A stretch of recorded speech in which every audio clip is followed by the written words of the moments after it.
जिस पुलिसकर्मी ने एक्सेस बल का प्रयोग किया उसको हम लोगों ने गिरफ्तार किया, उस पर कांटरू किया है। यदि कोई अनलॉफुल असेंबली जमा होती है कहीं पे भी तो उसको पहले वार्निंग देना, वार्निंग देने के बाद टीयर गैस चलाना, टीयर गैस चलाने के बाद लाठी चलाना, लाठी चलाने के बाद गोली चलाना। एक डीएसपी साहब हमारे थे जिन्होंने एक फर्जी 3 रूरल एसपी का मजाक में पोस्टिंग कर दिया, ग्रामीण एसपी का पोस्टिंग कर दिया। अभी सस्पेंड है वो, अभी वो आईपीएस बनने वाले। सीटू कुमारी, अन्नू कुमारी, जितना कुमारी कुमार है सबका लिस्ट लेके हमारे पास आई। नमस्कार, आप लाइव सिटीज देख रहे हैं। मैं हूँ आपके साथ काव्या। पटना के पुलिस मुख्यालय में डीजीपी के द्वारा प्रेस कॉन्फ्रेंस बुलाई गई थी और इस प्रेस कॉन्फ्रेंस में डीजीपी ने उन तमाम सवालों के जवाब दिए हैं जो उनसे पूछा गया है, चाहे वो सिवान AK-47 का मामला हो या फिर भरत तिवारी के घर वाले को जो मुआवजा देने की जो बात कही जा रही है उस मामले पे। इसके अलावा आपको याद होगा कि किस तरीके से रोहतास में अजित तिवारी मामला हुआ था और उसमें गोली मार दी गई थी। एक मजदूर को मजदूरी नहीं देने के बजाय गोली मार दी गई थी। उस मामले पर भी डीजीपी ने अपना बयान दिया है और बताया है कि क्या कुछ हुआ है अब तक इस पूरे मामले में। साथ ही उन्होंने ये भी बताया है कि पुलिस कब गोली चलाती है, जब कोई भी धरना प्रदर्शन होता है, जब कुछ भी ज़्यादा भीड़ जुटती है, पत्थरबाजी होता है, उस वक्त पुलिस कैसे तमाम मामलों को, तमाम परिस्थिति को कैसे हैंडल करती है। इसके बारे में खुद बिहार के डीजीपी विनय कुमार ने जानकारी दी है और बताया है कि पहले जो है वो रोकना है, उसके बाद लाठी चार्ज करना है, उसके बाद गोली चलाने का प्रावधान जो है सीआरपीसी में है। और ये तमाम बातें खुद डीजीपी ने कही है। आप पहले डीजीपी विनय कुमार को सुने कि वो क्या कुछ कह रहे हैं। 22 में उसको पूर्वी भारत का सर्वोत्कृष्ट संस्थान का दर्जा दिया गया है केंद्र सरकार के द्वारा। तो हमारे जो सब इंस्पेक्टर डीवाईएसपी का प्रशिक्षण केंद्र है वो भी काफी अच्छे से कार्य कर रहा है और सिपाही प्रशिक्षण केंद्र पर भी अभी हम लोग व्यापक रूप से उसके विस्तार की योजना ही नहीं बनाया है बल्कि उसको धरातल पे लाने का काम कर रहे हैं। तो that's it from my side. DGP साहब, सब कुछ ठीक है, 90 में से जंगल रास्ता 2005। नहीं, मैंने ऐसा नहीं कहा। मैंने सिर्फ अपराध की मैंने शब्द नहीं यूज किया, ये आपका शब्द है। 6000 हो रहा था, अभी 2024 आ गया। ठीक था, मैंने मान लिया, लेकिन आपका सब कुछ ठीक ठाक है तो पुलिस फर्जी इनकाउंटर क्यों करती है, सरकार को सरकारी नौकरी क्यों देनी पड़ती है और मुआवजा क्यों देना पड़ता है, यह स्पष्ट कर दीजिए। देखिए, आपका जो कहना है ये हम समझ रहे हैं कि आप क्या संकेत कर रहे हैं। उसमें जुडिशियल इंक्वायरी हो रहा है, पुलिस ने अनुसंधान किया, जहां कहीं पुलिस का जो कार्य है वहां पे पूरा प्रावधान किया गया, पूरा चेक्स एंड बैलेंसेस है। तो जहां कहीं हमारा उसमें जिस पुलिसकर्मी ने एक्सेस बल का प्रयोग किया उसको हम लोगों ने गिरफ्तार किया, उस पर कांटरू किया है और अन्य पुलिसकर्मियों पे जांच चल रहा है।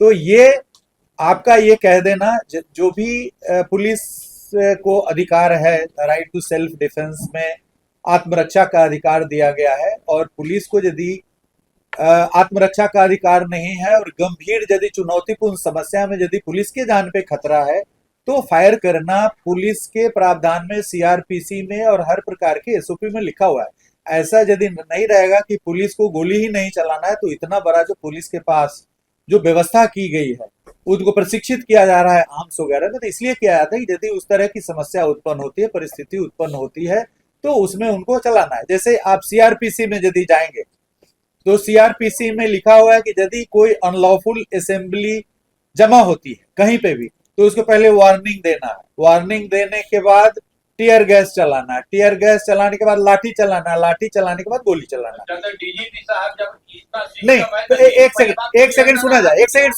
सेकंड हमें सुना जाए। पुलिस में अनलॉफुल असेंबली को जैसे ही अनलॉफुल असेंबली हो जाता है, आगजनी करने लगता है, पत्थर चलाने लगता है तो लिखा हुआ है। लेकिन हम लोग इतने सारे प्रोवोकेशंस आने के बाद जो सब आप मानेंगे, उसके बाद भी हम लोग, चूंकि जो भी जनता है और जनता और पुलिस अलग नहीं है, हम भी एक जनता का हिस्सा, हम भी एक नागरिक है। हम ऐसा नहीं कि हमारा सिटीजनशिप खत्म हो गया, हम वर्दी पहन लिए, तो हम भी एक नागरिक है, हम भी समाज में रहते हैं, हमारा भी परिवार है। इसलिए हम लोग ऐसे ही जहां परिस्थितियां रहती है टीयर गैस चलाने की, लाठी चलाने की, गोली चलाने की, 100 में 99 जगह पे हम लोग कोशिश कर रहे हैं कि हम अपने ऊपर जख्म सह करके और जनता के जान को बचाने का काम किया। इसमें कोई हमें बताने की जरूरत नहीं है। दिनारा में अजीत तिवारी के घर पर जो हमला हुआ, वहाँ की पुलिस 6 घंटे में वहां पे दोनों अभियुक्तों को गिरफ्तार कर लिया गया। 6 घंटे के अंदर पुलिस थी, जब उनका घर फूंका जा रहा था तब गोली पुलिस क्यों नहीं चलाई? आज आपको सीवान में AK-47 पे गोली क्यों चलाई? AK-47 चलाना लॉ एंड ऑर्डर में वर्जित है। जिसने चलाया वो उसी समय सस्पेंड हो गया और उसके बाद हम लोगों ने व्यापक रूप से निर्देश दिया है। देखिए, कोई भी संस्था है या कोई भी ऑर्गेनाइजेशन है, वहां पे एक व्यवस्था, नहीं तो सस्पेंशन की व्यवस्था ही नहीं रहती। ऐसा रहता कि पुलिस कुछ भी करेगा, जेल नहीं जाएगा, ऐसी बात नहीं। जो गलती करते हैं उनपे हम लोग पुलिस विभाग तत्क्षण बिना किसी के निर्देश पर कार्रवाई करते हैं। उनके प्रशिक्षण के लिए, जो नैतिक प्रशिक्षण हो, उसके लिए आपका क्या कार्रवाई है? पूरा रिफ्रेशर कोर्स चलाया जा रहा है, 2 दिवसीय कार्यशाला चलाया जा रहा है और जो पुलिस में जो आदमी आ रहा है वो आप ही लोगों ने दिया है। भाई, पुलिस में 35 साल तो आप ही लोगों के बीच था ना। तो आप लोगों ने बना, उसके बाद उसको हम ट्रेनिंग दे रहे हैं, ट्रेनिंग के बाद भी नहीं सुधर रहा है। 35 साल आप लोगों ने क्या सिखाया? और ऐसे जो भी मामले आ रहे हैं, तत्क्षण आप एक मामला बता दीजिए कि कहीं पर पुलिसकर्मी ने कानून भंग किया हो और उसको कार्रवाई होने में विलंब हुआ हो।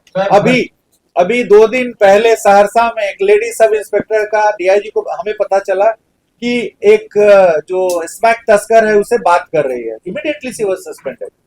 पुलिस विभाग में चाहे DYSP हो, सब इंस्पेक्टर हो, इंस्पेक्टर हो, कोई भी हो, 1 दर्जन करीब DYSP सस्पेंड हुए हैं हमारे 1.5 साल के अंदर में।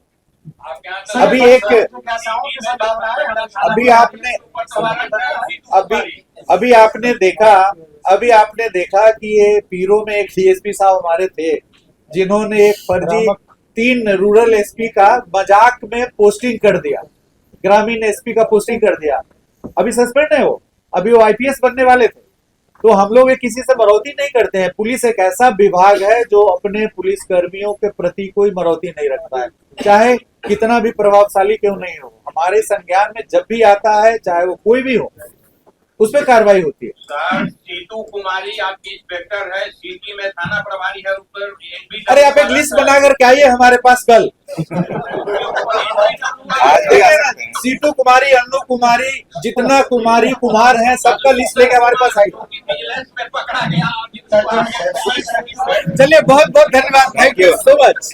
तो आपने बिहार के DGP विनय कुमार को सुना। विनय कुमार ने इस मामले में पूरी जानकारी दी है, बताया है। साथ ही सिवान AK-47 मामले पर भी वो कहते हुए नजर आए हैं कि उस मामले में तत्कालीन जो है उस जवान को सस्पेंड कर दिया गया, लॉफुल नहीं है AK-47 चलाना। ये बात खुद DGP ने स्वीकार किया है और कहा है। और उन्होंने ये भी कहा है कि हमने सस्पेंड भी किया। इसके अलावा उन्होंने ये भी बताया कि वैसे पुलिस वाले जो इधर उधर करते हैं, एक मामले का जिक्र करते हुए DGP ने ये कहा है कि एक DSP थे जो मजाक में ट्रांसफ़र पोस्टिंग कर दिए थे ग्रामीण SP का, उनको हमने सस्पेंड किया, वो IPS बनने वाले थे। तो ये तमाम चीज़ों का जिक्र खुद DGP ने किया है। आपने वीडियो में सुना है। फिलहाल के लिए इतना ही। साथ ही चैनल को सब्सक्राइब करें, फेसबुक पेज को लाइक करें। वीडियो देखने के लिए आपका धन्यवाद।